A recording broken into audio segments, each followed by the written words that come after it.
Hey les bambing, j'espère que vous allez bien, en tout cas moi ça va nickel. On se retrouve aujourd'hui pour une nouvelle vidéo sur la Ligue 1, la 18e journée, qui va se dérouler entre le 17 et le 19 janvier avec 9 matchs analysés ensemble qui sont les suivants.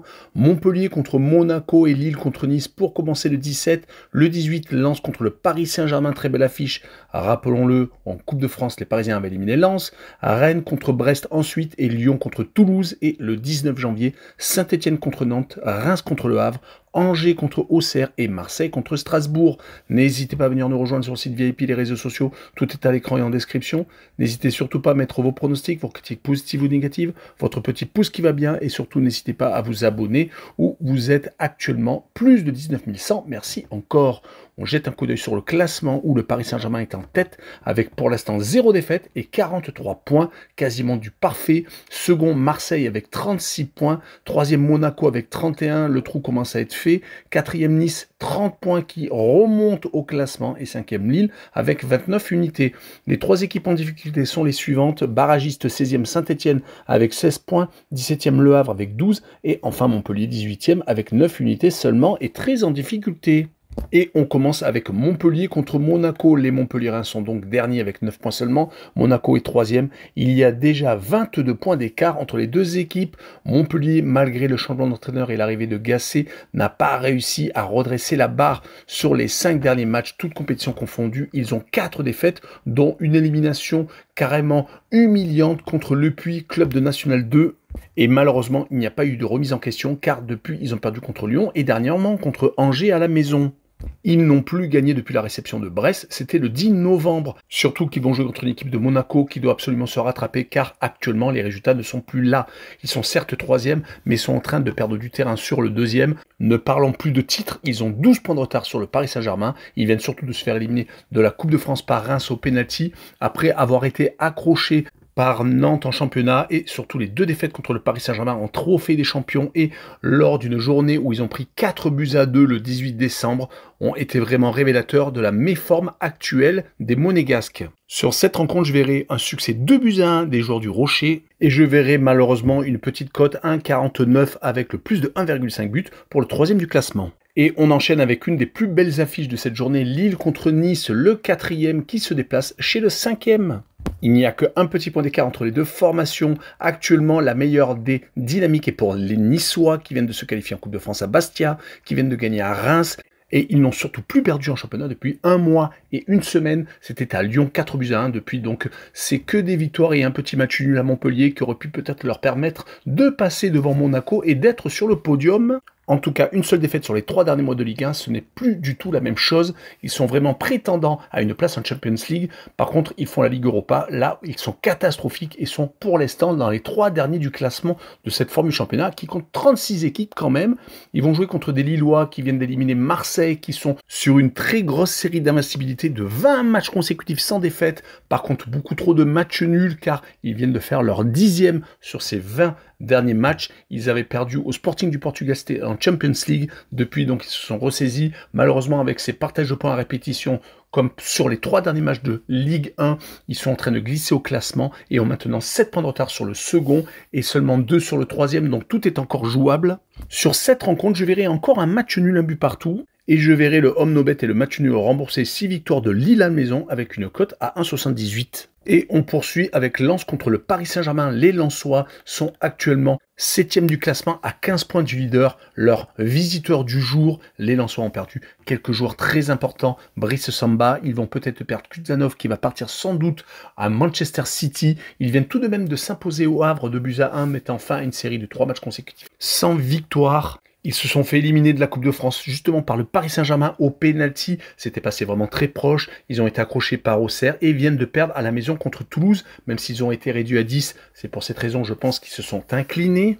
Mais est-ce que la dynamique va être toujours aussi positive avec des joueurs cadres qui vont partir ? Surtout que rien n'est perdu, ils ne sont qu'à 4 points du podium, donc encore tout à fait qualifiables pour la Champions League pour la saison prochaine.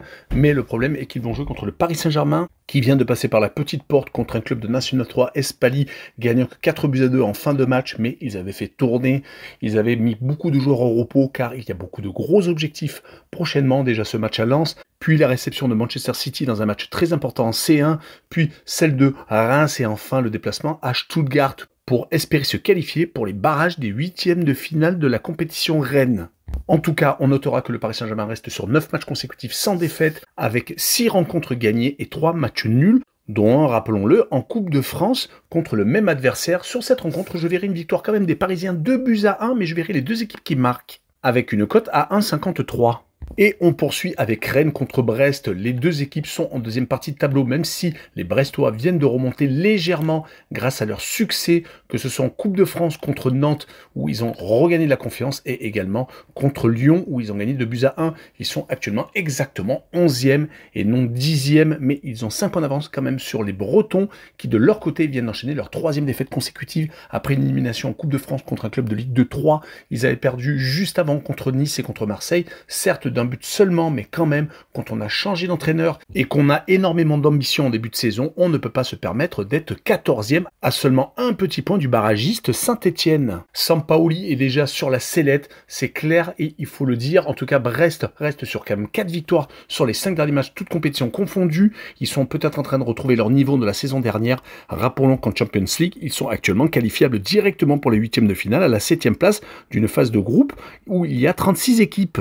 Mais vu que Rennes gagne ses seuls matchs à la maison et que Brest est très fragile à l'extérieur, je verrai tout de même une victoire de Rennes 1-0. Et je verrai la combinaison double chance 1N et moins de 3,5 buts sur le match avec une cote 1,64. Le match suivant, une très belle opposition entre Lyon et Toulouse, le 6e contre le 8e, 4 points d'écart entre les deux équipes.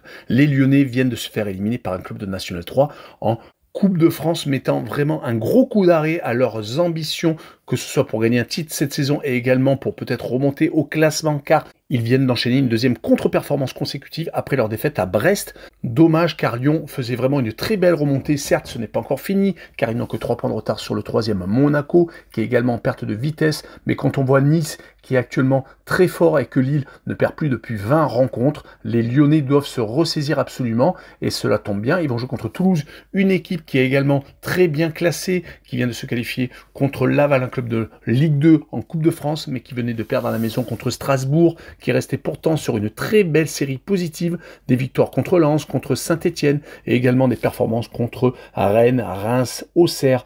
Les seules défaites étaient contre des gros bras, le Paris Saint-Germain, et contre Monaco. Sur cette rencontre, je verrai bien une victoire lyonnaise, mais seulement 2-1.